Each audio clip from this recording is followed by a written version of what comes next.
안녕하세요. 국토교통부 장관 원희룡입니다.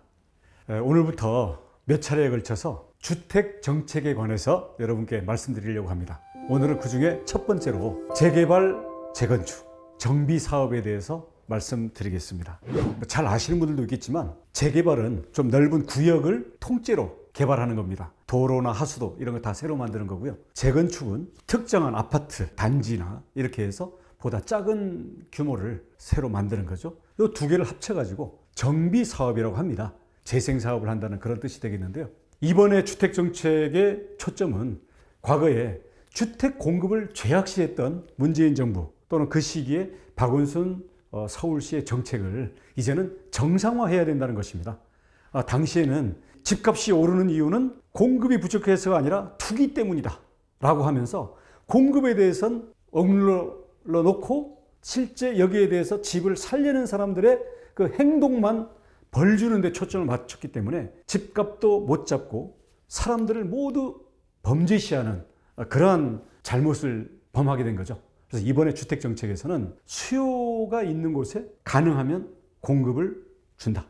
그리고 이 과정의 절차에 대해서는 합리적이고 투명하게, 그리고 여기서 나오는 이익에 대해서는 당사자들의 이익과 주변 주민들이라든지 무주택 서민들에게 내 집 마련의 기회 또는 임대주택의 기회가 갈 수 있는 이런 공공성도 조화를 시키면서 함께 이게 살 수 있도록 해야 된다는 것이지, 집을 가지려는 욕망 또는 집을 공급하려는 이러한 시장 경제의 기능에 대해서 이것을 억압하는 이러한 잘못된 정책은 다시는 되풀이돼서는 안 된다는 겁니다.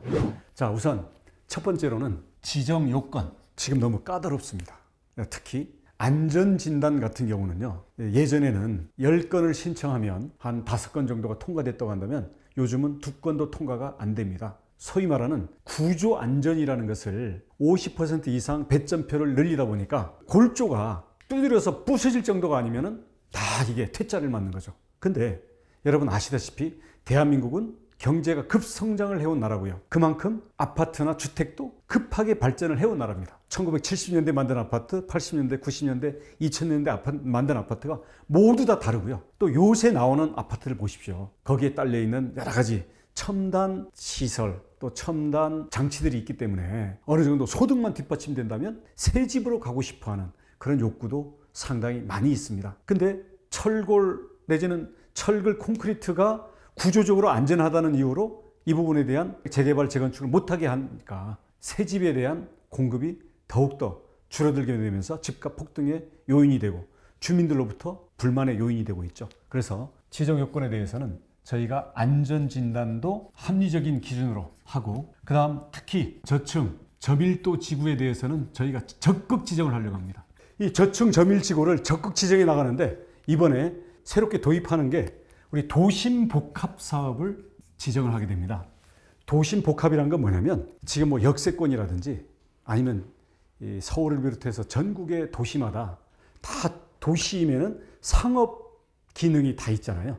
근데 이거를 주거에다가는 주택 공급하고 상업에다가는 상업만 한다. 이렇게 되니까 도시 기능이 좀 따로 가는 경향이 있는데요. 도심에 주거와 상업과 여러 기능을 함께 올리자.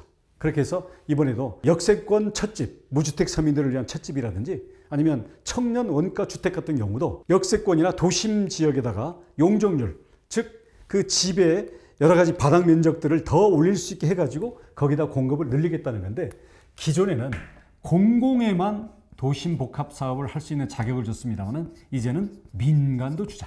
그러면 공공과 민간이 함께 도심의 역세권이라든지 이런 데 용적률을 올려가지고 여기에 직주 근접, 그러니까 직장 가까이에서 주거를 필요로 하는 우리 서민층들에게 주거 공급을 하자. 이런 의미에서 우리 도심 복합, 다음 저층 저밀지구, 기존에 재개발 재건축하는 이런 지역들에 대해서 지구 지정을 적극적으로 해나가겠다. 자, 이렇게 지정할 때 문제가 뭐냐면 심사 요건들이 너무 까다로워요. 요건이나 절차가 너무 까다롭습니다. 예를 들어서 뭐 지구 지정 할 때 그림 내고, 조금 가다가 사업계획 또 승인받을 때 또 도면 내고, 설계도 또 내고, 그럴 뿐만 아니라 이 과정에서 환경영향평가, 교육영향평가, 뭐 경관심의, 건축심의 이렇게 하는데 위원회마다 다 따로 있어요. 한번 소집하려면 몇 달씩 기다려야 되는데 거기에서 뭐 보완해오라 그러면 또 몇 달 가고 여기에만 보통 3, 4년이 걸리는 경우가 많고요. 그래서 서울에서 재개발은 보통 걸리는 시간이 평균 14년입니다. 그리고 비교적 작은 재건축 같은 경우도 5, 6년이 기본으로 걸리는 거죠. 거기에다가 문제는 뭐냐면 이 개발 주체가 특히 조합 문제가 매우 심각합니다. 토지주들이 조합을 만들어서 거기서 임원을 만드는데요. 아시다시피 전문성이 없죠. 거기에다가 불투명한 운영을 하는 경우가 많고요. 이 조합 간부들이 혹시 다른 마음을 먹게 되면 부당한 계약을 맺는다든지 자기들끼리 뒷거래를 한다든지 이런 문제가 있다 보니까 늘 분쟁이 일어납니다. 그래서 이걸 어떻게 할 거냐. 심의 절차에 대해서는 통합을 하고 절차를 간소화. 그다음 개발 주체도 조합뿐만 아니라 개발 신탁이라든지 리츠 같은 전문 개발자들이 할 수 있게. 그러면 이걸 개발하려는 사람들은 이런 전문가와 계약만 맺으면은 조합을 만든다든지 이게 뭐 총회를 한다든지 이런 아주 복잡하고 주민들끼리 갈등이 벌어지는 그런 것들을 생략하고 이게 나갈 수 있도록 한다는 거죠. 그다음 더 중요한 문제가 이해관계 조정이 문제가 됩니다. 지금도 재개발 같은 경우 하게 되면은 세입자들에 대해서 그러니까 임차인들 있죠. 여기들이 쫓겨나는 문제가 있게 되고요.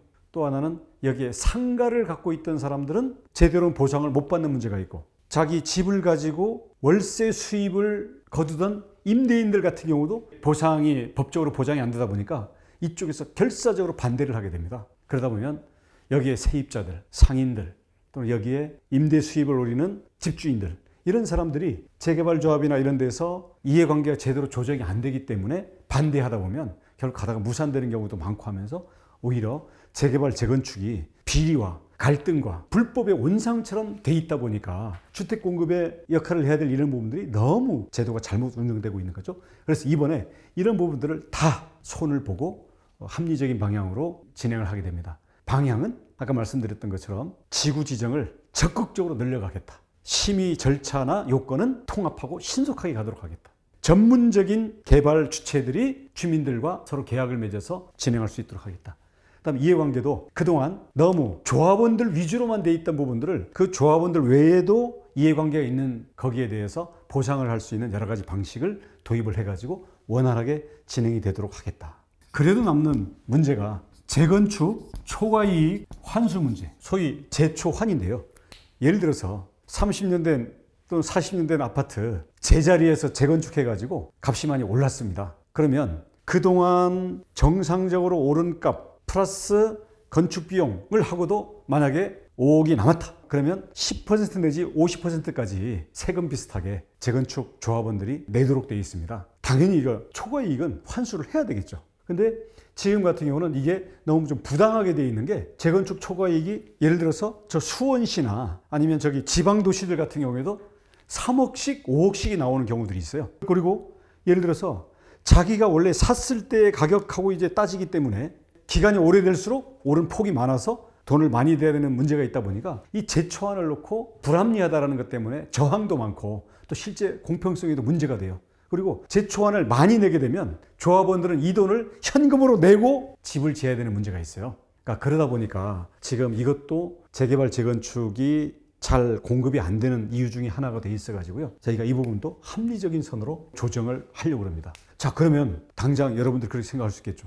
아니, 누구는 집도 없는데 자기 집 있는 자리에서 지금 새 집 지어 가지고 거기에 따른 차익이 나왔으면 돈을 많이 내야 되는 거 아니냐. 당연하죠. 초과이익은 거둬야 되는데 단순히 집을 갖게 되는 사람들한테 개별적으로 돈을 걷어서 얼마 낸다 이거보다는 용적률, 거기에 부지에 기부 체납, 부지뿐만 아니라 주택도 기부 체납할 수가 있습니다. 이런 걸 어떤 데다 쓰느냐? 예를 들어서 임대주택 넣을 수 있겠죠. 국공립 어린이집 넣을 수 있겠죠. 그다음 그 일대 주민들의 주차장 같은 거 넣을 수 있겠죠. 이렇게 해서 집주인들은 자기 집이 생겨서 기본적인 이익을 보고 거기에 따른 정당한 부담을 하도록 하고 대신 그 사람들에게만 부담을 지는 게 아니라 새롭게 도심에서 집을 지어 올리는 게 용적률을 더 올린다든가 이런 게 될 수 있기 때문에 이렇게 늘어난 용적률이나 새롭게 지어지는 집들을 그 사람들뿐만 아니라 보다 많은 서민들이나 인근 주민들이나 아니면 공공이 도시 기반 시설을 만들 수 있도록 하는 데다가 몫을 내면 된다 이거죠. 그래서 결국은 그 자리에서 새로운 집을 갖게 되는 사람들, 재건축 초과이익을 환수해서 이거는 국가로 들어가니까 국가에서 갖게 되는 재원, 그리고 임대주택이라든지 아니면 어린이집이라든지 아니면 그 지역의 공공시설이라든지 주차장이라든지 이런 것들을 낼 수 있도록 이렇게 함으로써 줄 건 주고 또 우리 공동체를 위해서 기여할 건 기여하도록 하자. 이런 게 조화가 되면 그동안 서울에서 아예 재개발, 재건축을 못하게 하던 그런 정책이 아니라 제대로 이루어지게 하면서 기여를 제대로 하도록 하자. 이런 거고요. 이런 큰 틀에서 앞으로 원활하게 진행되도록 할 텐데 아주 큰 것뿐만 아니라 소규모 정비 사업들도 앞으로 활성화하려고 합니다. 왜냐하면 재개발하면 꽤 크잖아요. 그리고 재건축도 아파트 단지 통째로 바꾸는 걸 얘기하기 때문에 큰데 이제 그냥 단독주택이나 다세대들만 그냥 모여있는 그런 동네들 많잖아요. 그러면 이런 데들은 자 이렇게 골목들이 여러 개가 있으면요. 이런 골목들을 여러 개를 묶어가지고 지하를 공동으로 주차장 만들고 그리고 이거는 많이 붙일수록 인센티브를 더 주는 거예요. 많이 붙여갈수록 주차장이나 이런 것들이 편리해지지 않겠습니까? 근데 이게 왜 그러면 소규모 정부가 필요하냐? 땅이 커지다 보면요. 소유 관계가 너무 복잡해요. 그리고 사람들이 너무 이견이 달라가지고 이걸 다 모으려고 그러면 불가능한 경우가 많아요. 그러면 이게 영원히 개발을 못한다는 문제가 있거든요. 그래서 소규모라도 모아오면은 소규모 정비 사업을 할 수 있도록 한다. 자, 이 내용들을 보니까 여러분들이 볼 때는 이거는 주로 서울에 해당하는 게 아니냐라고 생각하실 수 있는데 지방에 대해서는 주거나 상업, 문화, 복합지구를 많이 만들려고 합니다. 이걸 통해 가지고 원도심 있죠? 그 지방도시마다 전부 신도시 만들고 혁신도시 만들고 하면서 전부 상권이 빠져나가 가지고 옛날 역 주변이라든지 시외버스 터미널 이런 주변의 원도심들은 그냥 쇠락하고 재개발할 또는 재건축할 꿈도 못 내는 이런 경우들이 많거든요. 이런 데 대해서도 주거, 상업 이런 것들을 복합하게 함으로써 용적률은 올려주게 해서 사업성이 나오게 하고 또 주민들이 원하는 시설들을 많이 집어넣으면서 주민들의 이해관계는 서로 조화롭게 이렇게 함으로써 우선은 그동안 공급이 너무 묶여가지고 집값이 폭등하게 됐던 서울 도심에서의 공급부터 활성화를 시켜나가되 이게 서울에만 해당되는 게 아니라 우리 수도권의 주요 도시들 그리고 지방의 거점 도시들과 지방의 원도심을 갖고 있는 모든 도시들에서 이런 길들을 열어줌으로 해서 재개발, 재건축, 복합개발 그리고 소규모 정비사업 이런 것들을 진행함으로써 제가 주택정책의 책임자로서 주거공급 정책 중에 첫 번째 1. 국민들이 원하는 곳 그리고 국민들의 경제활동과 모든 사회활동이 집중되는 곳에서부터 주택공급을 원활하게 하자. 국민들이 원하는 곳에 원활하게 신속하게 주택을 공급하는 그런 정책에 대해서 말씀을 드렸는데요. 이에 따른 주택공급이 실제로 이렇게 진행된다는 것들을 국민 여러분께 보여드려 나가도록 하겠습니다. 오늘은 여기까지입니다. 감사합니다.